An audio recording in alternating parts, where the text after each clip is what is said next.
What's up, guys, and welcome back to another Odd Popcorn for that review. I'm Chris, And I'm Nick. and if you're just joining us for the first time, guys, we would love to have you as a subscriber. We got videos coming out like this every week. Some new, some old. This is an old one this time. So this is Chinatown, directed by Roman Polanski. It came out in 1974, and yeah, I had never seen this movie before. I know it's like a classic. Right off the bat, what did you think about this? I'm a little conflicted, but what did you think about it? Yeah, I think I'm a little conflicted too. I thought it was a really good mystery movie. I mean, they don't you can sit there guessing the entire time of what you think is going to happen, and I feel like you're not going to figure it out Mm-hmm. until they give it to you towards like the end of the movie. And that made me like it even more because like I'm one of those people when I'm watching a mystery movie or a thriller or something like, oh, that's the killer, that's the bad guy. So the whole time I'm sitting there trying to like this guy, and Mm-hmm. I feel like there's on your first watch there is no way. Well, obviously on your second watch you're not gonna know, but your first watch they're not giving it to you. No, no, this is certainly not a movie that you can piece. I don't think, and if you're saying that too, yeah, I just don't think you can piece this all together on your own. It's a little bit complicated. I mean, Yeah, not to the point of being convoluted, but I didn't know about all these like water wars that took place in California in the 30s. I was not aware of that. yeah, So, and not that that gives away this movie anyway, but yeah, there's a little bit of complexity going on here. So I mean, it is very much a standard like neo noir, um, detective mystery type thing, and like you said, um, it does keep you guessing all the way through and wondering what's going to happen next, and going into this like I did, and maybe you did. I don't know. I guess that's a question. But I went into this without any knowledge of really what's going to happen here, except that it's a neo noir, it's Roman Polanski, it's Jack Nicholson, it's a classic. That's all yes, I knew. that is same. Um, so I'm very much, there was a point where I was like, oh, I'm realizing like I really don't know where this is going to go at all. Like I figure there's a guy that dies, and we're gonna try to figure out why. But yeah, it really, especially like the ultimate thing that I can't decide if we should give away or not. It's going to be a little hard to talk about this movie as a whole without giving away some things, and it is a movie that's been out for a long time. Like So 50 years. yeah, so we'll see. But yeah, I agree. I mean, I think the best thing about this is that aspect of it, just that it keeps you on your toes, not knowing what's going to happen next, and it felt a little bit long, but it didn't get boring or anything like that. It just it is a fairly long movie. It's It's over just two hours. there's so much happening, and it does get kind of like hard to keep up with like who's this guy a little bit, but I feel like that's what kind of made it feel a little bit long for me. There's They just do so you a many couple like favors here and yeah, there where like a character will kind of sum it up a little bit and yeah, be like, here's where we're at. Like, okay, so we know this and this. But yeah, so it takes place in 1937.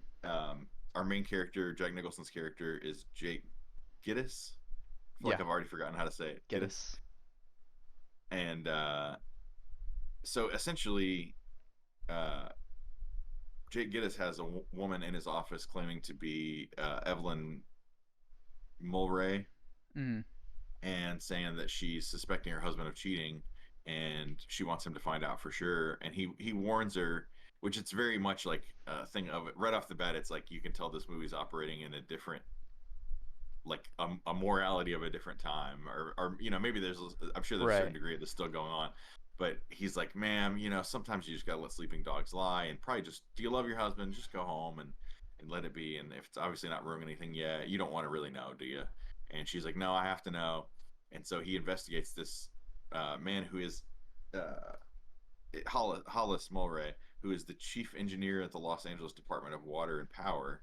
And they're essentially asking him to build this dam that he's refusing to do on the grounds of, I guess, safety or logistics, or for one Yeah, there reason or was another. like He's a previous dam that was like built on the same kind of slate and like ground that ended up breaking and destroying a bunch of stuff.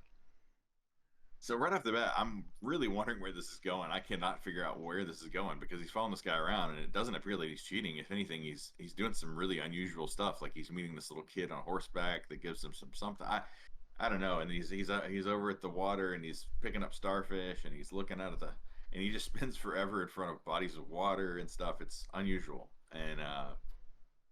And let's see what happens next. He well, so he I guess he ends up. I'm kind of getting the story. I'm worried I'm going to get the story out of order, but he ends up checking out uh, a reservoir. Our main character here, Jake, ends up checking out a reservoir, and he runs into. He used to be a police officer in Chinatown, and he runs into someone he used to know. Am I right about that? Like they used to be. Yeah, it sounds right. Like I don't know if they were like partners or if they just were they like fellow yeah, they work fellow police together at officers. least that we know.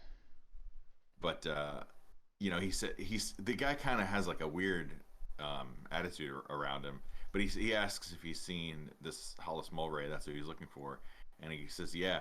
And he says, "Do you think I could talk to him?" And he says, "Yeah, you can try." And he's been he's like in the reservoir drowned. They're pulling him out of the reservoir drowned, and so I can't get lost in every detail of this movie, but There's a lot. this is our murder mystery here, and the other thing that's interesting right off the bat is we find out pretty quickly. So he this guy does Hollis Mulray does eventually, like, he is caught by Jake with this young woman, and I think he kisses her at a point, or it certainly looks like he does. Maybe a friendly kiss on the cheek or something like that. But anyway, it's a kiss, and it looks like he's caught cheating, and that photo makes it into the newspaper, and it's already ruining this guy's reputation. And his real wife shows up, who played by Faye Dunaway, Evelyn, and so now we know. Eventually we find out this is another woman who was in his office claiming to be Evelyn Mulray and wanting this investigation done, and it's starting to look like all this is just a plot to like discredit him as a private investigator. So you're really guessing all along the way, like why, and it feels like the real Evelyn Mulray has a lot of secrets that she's just letting out one little trickle at a time. So you're at points it's a little frustrating. Not like the movie's frustrating, but like if you're putting yourself in the shoes of our main character here, it's frustrating. You can't. It's like you can't get all the information out of it. Everybody feels like they're just telling you a little hint of the information that you need, Yeah, or mostly lies, really.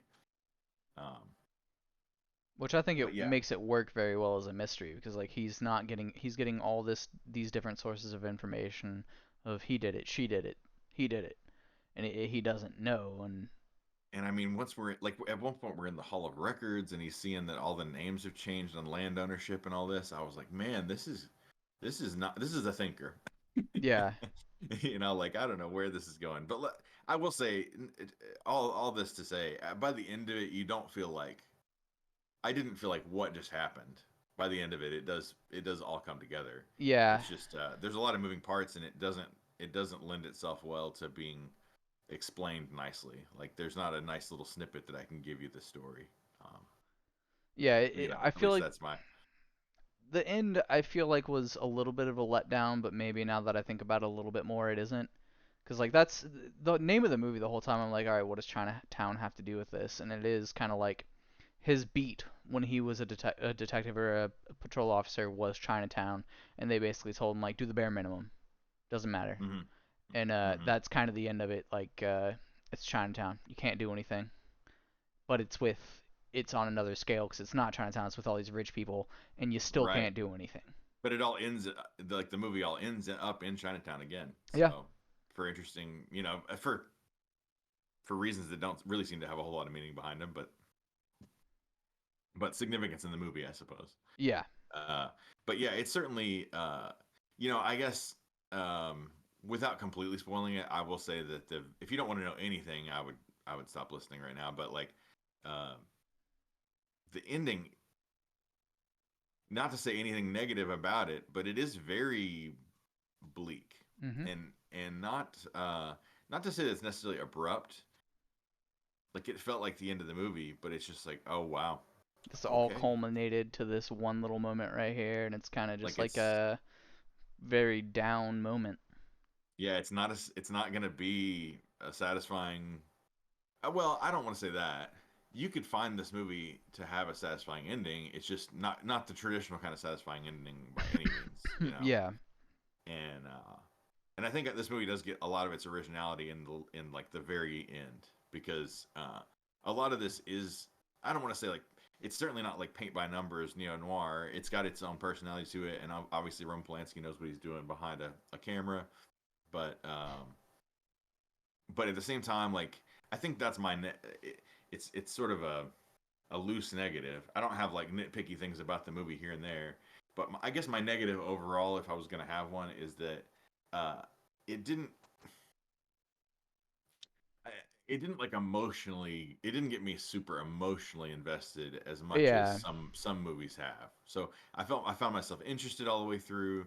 It's a story that doesn't let you go, and like we keep saying, it keeps you guessing all the way through, and you can't ever figure out what's going to happen, and it's worth rewatching. And maybe rewatching it will give me more of that like connection to the characters and stuff like that. yeah, you'll see Uh, little bits here and there of like that you didn't notice that you'll mhm. understand more. And it's certainly not anything against all the actors do a great job here. I think the Honestly, surprise like stand out for me, and I didn't look up his name unfortunately, but or maybe I did. Let me see. The father, the guy that played Noah, no, yeah, the father of Faye Dunaway's character Evelyn. Uh, but I thought he was some like the kind of the standout that I didn't know I was gonna get out of this. right. And I haven't seen a lot of Faye Dunaway movies, and she was great on this. So that was one of my first times seeing her. Jack Nicholson's obviously always great. And this has definitely made me want to go back and watch some movies from like the 40s and 50s, like those neo noir movies, because it definitely was in that same acting style in the same vein, like of who done it, and I'm gonna check some out for sure. And it is great. It's really not that big of a gripe. It's just like that's what's holding me back from saying this is like a 10 out of 10 perfect movie. Mm. Is that just overall I left it not feeling super connected to it. But the ending does have a lot of impact, and you can't watch this whole movie and not feel the impact of that ending, and kind of want to go watch a happy movie Right. afterwards maybe. Yeah. But yeah, what else can you say? It's a classic for a reason. Yeah. It's really, really good. Obviously. I think it's one of the better mystery movies out there because it's a lot of mystery movies I've seen. I'm like, all right, that's the guy. He did it. End of the movie. Yep, he did it. This one, Mm-hmm. you're not gonna figure it out. I don't think there's a way they let you figure it out. Mm-hmm. It's a grown-up kind of story. It trusts its audience to do some work along the way, and it makes sure you're invested the whole way through for sure. So, Hmm. yeah, highly recommend this movie. If you haven't seen it already, yeah, you gotta. If you're like us and it's been on the list forever, but you haven't finally watched it, you should watch it. It's Yeah. really good. What would you give it? Uh, man, I'd probably give it like an 8. I think it's one of the better mystery movies I've seen. I was engaged through the whole movie. I mean, there were some lulls, of course, but just because of the fact that like you don't know what's gonna happen, I'd give it an Mm-hmm. 8. Yeah, and there certainly is like all that to say. Even after me saying that there wasn't a whole lot of emotional weight to it throughout, like there's a big reveal in this that does add a lot of Yeah. emotional impact to it. So I'll give it. I'd actually give it the same score I gave the last movie we talked about, an 8.5 for kind of different reasons. Yeah, just like I can see all the reasons to see this as a near perfect masterpiece. I anticipate rewatching it'll add a little more Yeah. emotional gravity to it for me. But 8.5 is a great score. I don't give those out to just anybody. So yeah, great movie for sure. Uh, what is the next movie we're talking about? A Haunting in Venice. I think that's probably the next one we're seeing. Yeah. Haunting in Venice is the next one we're talking about. So yeah, we'll watch that before next week if you want to watch along with us. If you like this kind of thing, hit like below. That helps us out a whole lot. Comment below if you've seen this movie before, certainly, um, and what you thought about it, and share this with your friends. And yeah, stick around for the next video, guys. We will see you on the next one. We appreciate you watching as always, and yeah, catch you next time. All right. We'll see you.